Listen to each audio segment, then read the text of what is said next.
नमस्कार मित्रांनो, आजच्या आपल्या या सत्य घटनेची सुरुवात होते उत्तर प्रदेशमधील मेरठ जिल्ह्यामधून. मेरठ जिल्ह्यामध्ये कटेरा नावाचं एक छोटंसं गाव आहे.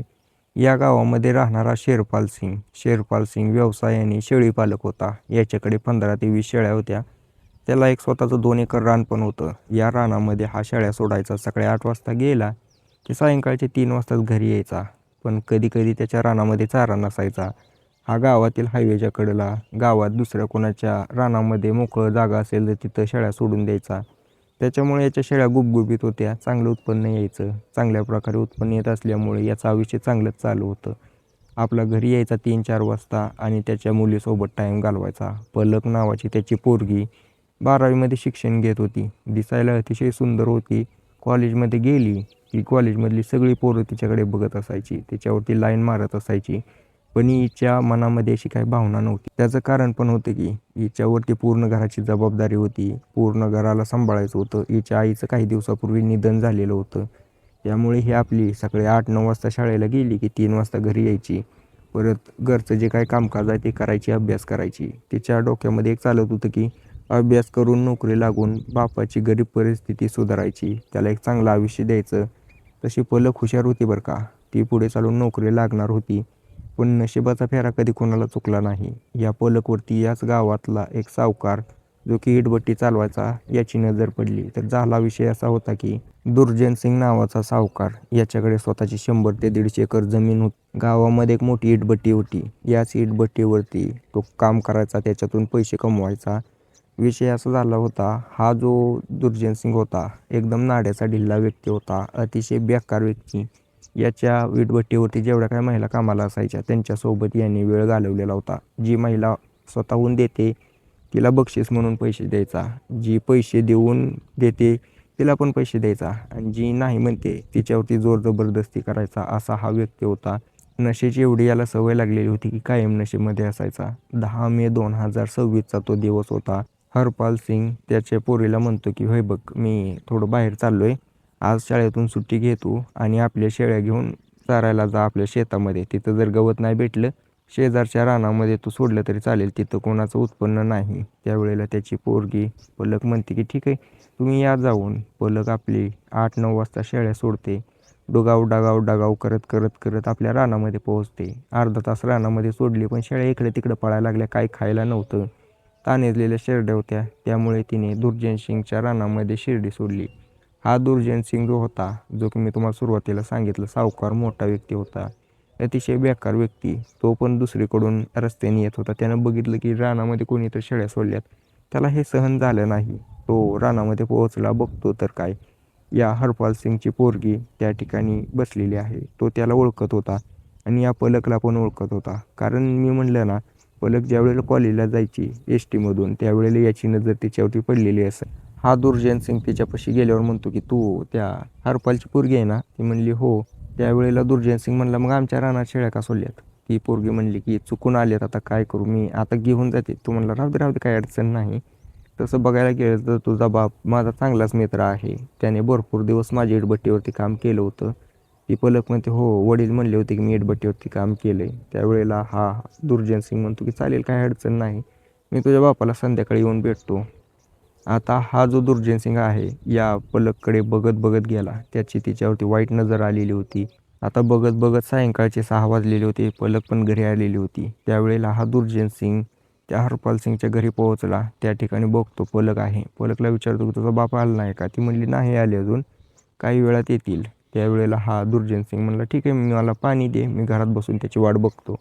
पलक आता तिला माहिती होती की गावचा एक मोठा व्यक्ती आहे, प्रतिष्ठित व्यक्ती आहे, याचे आदर करावं लागेल. त्यामुळे ती म्हणली की बसा इथं खुर्चीवरती. खुर्ची टाकते त्याला. खुर्ची टाकली ना त्याला पाण्याचा ग्लास देते. हा पाणी पीत पीत त्या पलककडेच बघत होता. पलकला समजलं की हा तिच्याकडे वाईट नजरेने बघतोय. तिने ओढणी घेतली, छातीवरती टाकली आणि आतल्या रूममध्ये जाऊन बसली. काम करायचं नाटक करू लागली. 10 ते 15 मिनटं गेल्यानंतर हा दुर्जनसिंग खोलीमध्ये आला आणि म्हणू लागला की तुझा बाप तर आला नाही अजून, बरं एक काम कर ना, मला ना तुझ्यासोबत वेळ घालवायची आहे. माझी नजर तुझ्यावरती पडली होती तेव्हापासून मला चैनच पडे नाही. त्यावेळेला ही पलक म्हणते तू काय बोलतो, तुला समजतंय का? मी एवढे वेळ तुला गप्प बसले, गावातला मोठा व्यक्ती आहे, माझ्या वडिलाचा जुना मालक आहे, त्यामुळे गप्प बसली आणि तू असा बोलतोय माझ्यापाशी. माझं वय काय, तुझं वय काय, तू बोलतोय काय. त्यावेळेला हा जो दुर्जन सिंग आहे तो म्हटला की ठीक आहे, तुला पैशाची गरज असेल तर पैसे देतो मी. त्यावेळेला ती पलक त्याच्या कानाखाली लावते. 2 खसकरणी कानाखाली मारल्या की त्याची अक्कल ठिकाण्यावरती येते. हा दुर्जन सिंग त्याला रागाने बघतो आणि म्हणतो की ठीक आहे, तुला बघून घेईल म्हणला, मी पुढे चालून तुझं आयुष्य पूर्ण बरबाद करेन. आता या पलकला याच्याबद्दल कसलाही अंदाज नव्हता की हा तिच्यासोबत पुढे चालून एवढा मोठा कांड करेल. हा त्या ठिकाणाहून निघून गेला. काही वेळानंतर हरपाल सिंग त्या ठिकाणी आला. पोरीला विचारतो की काय झालं दिवसभर. त्यावेळेला ती पलक तिच्या बापाला काय सांगत नाही. सांगते की मी शेळ्या वगैरे सोडल्या होत्या, झालं ती विषय त्या ठिकाणी सोडून दिला. आता हा जो हरपाल सिंग आहे हा रात्रभर झोपलाच नाही. आता हा जो दुर्जन सिंग आहे त्याला त्या पलकने कानाखाली मारली होती, त्यामुळे तो काय रात्रभर झोपूच शकला नाही. दुसऱ्या दिवशी उठून इटभट्टीवरती गेला.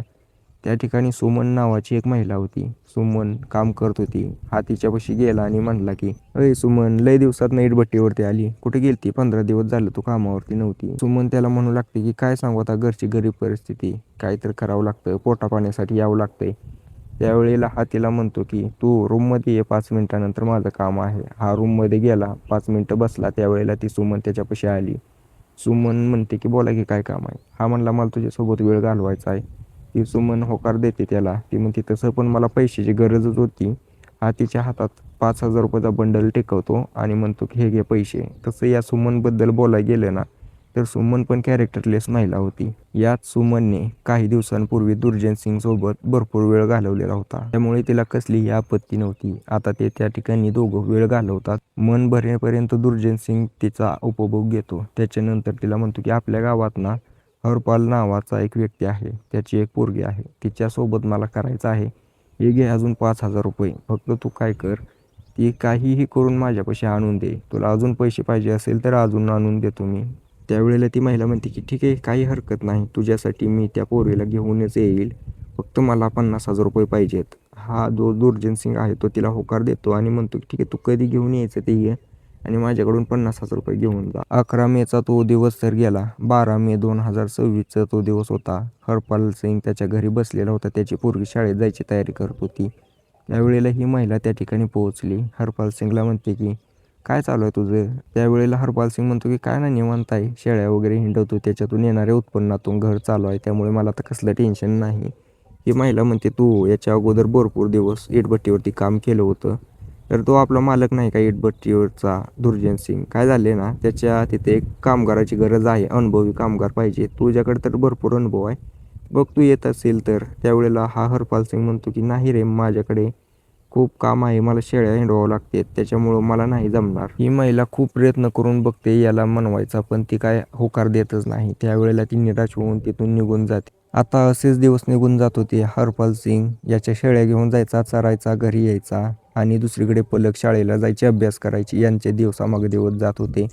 27 मे 2026चा तो दिवस होता. या दिवशी या हरपाल सिंगच्या मोबाईलवरती कॉल येतो. त्याची बहीण बोलत होती, म्हणत होती की माझा पाय मोडला आहे, तर माझ्यासाठी 2 दिवस तू इकडे ये. त्यावेळेला हा जो हरपाल सिंग आहे तो विचार करतो याला कसं करायचं, तिकडे गेलो तर इकडे माझी पोरगी एकटीच राहील आणि शेळ्यांचं काय करायचं, 10-15 मुकी प्राणी आहेत, त्यांना गवत वगैरे कोण देणार. त्यावेळेला तो त्याच्या पोरीशी बोलतो. पलक म्हणते बाबा तुम्ही जाऊन या, तुम्ही तिथं गेलात ना तर आत्याला बरं वाटेल.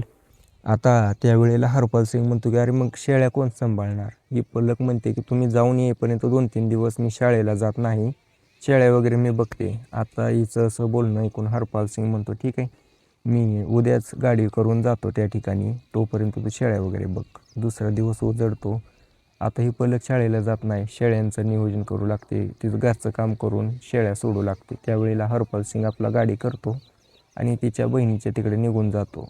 पलकने शेळ्या सोडल्यानंतर तिच्या रानामध्ये घेऊन गेली. चारा नव्हता तिथं, त्यामुळे ती आता हळूहळू पुढे सरकत सरकत गावामध्ये बनलेल्या वड्याच्या कडेला घेऊन गेली. त्या ठिकाणी भरपूर चारा होता, शेळ्या जगल्या त्या ठिकाणी. आणि घराकडे येताना त्यावेळेला दुर्जन सिंगची नजर तिच्यावरती पडते.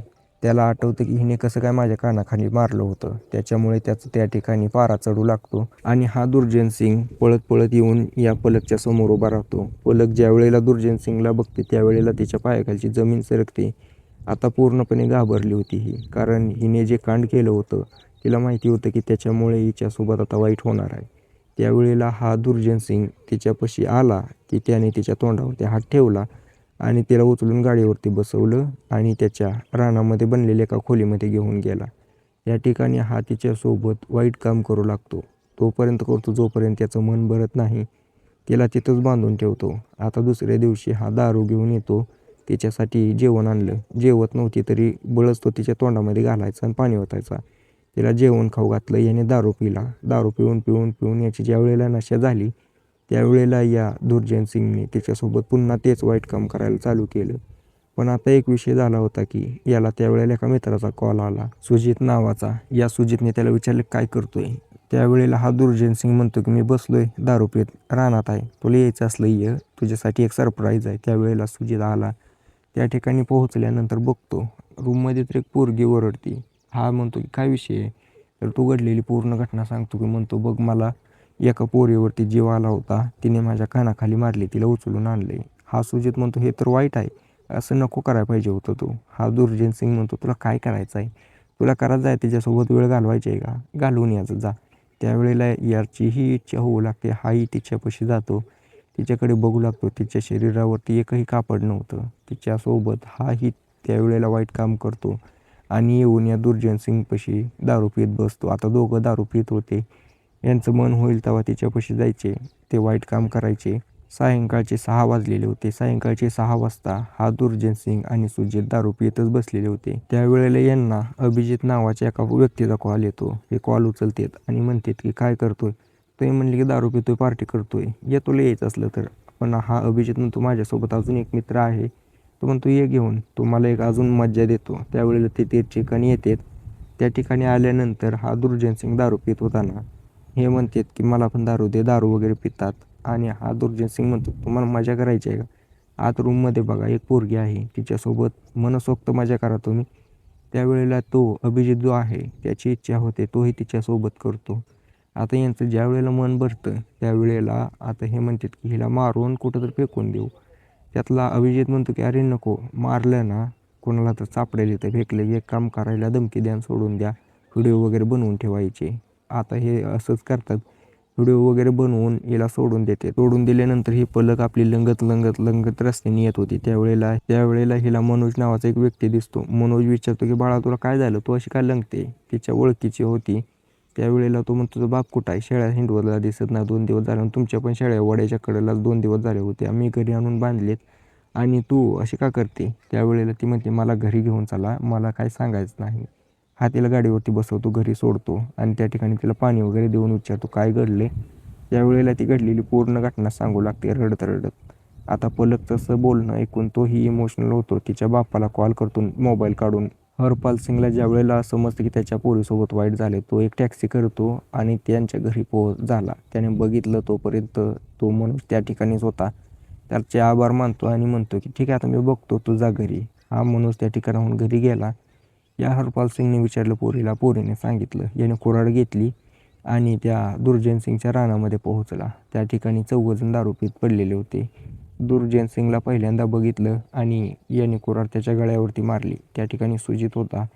सुजित पळायचा प्रयत्न करू लागला, त्याच्याही पाठीवरती मारली, खाली पडला. दुसरीकडे तो अभिजित, त्याला आणि त्याच्या मित्रालाही त्याने डोक्यात कुऱ्हाड घालून त्या ठिकाणी संपवलं. आता या 4घांना पण संपवलं होतं. त्या ठिकाणी खूप हल्ला झाला, त्यामुळे आसपासची लोकं जमा झाली. तोपर्यंत हा जो हरपाल आहे त्या ठिकाणाहून फरार झालेला होता. तिथल्या एका व्यक्तीने पोलिसांना कॉल केला. पोलीस आले. पोलिसांनी बघितलं 4 जणांची बॉडी पडलेली. पोस्टमॉर्टमसाठी बॉडी पाठवली. त्याची जी काही फॉरेन्सिक रिपोर्ट घ्यायचे होते ते घेतले आणि विचारलं की कोणी केलं. त्या ठिकाणी पोलिसांना एका व्यक्तीने सांगितलं की या ठिकाणी आला होता हरपाल. आता हरपालला शोधायला सुरुवात केली. 2 दिवसानंतर हरपाल सापडला त्याच्या बहिणीच्या गावातून. त्यावेळेला पोलिसांनी विचारलं की तू असं का केलं?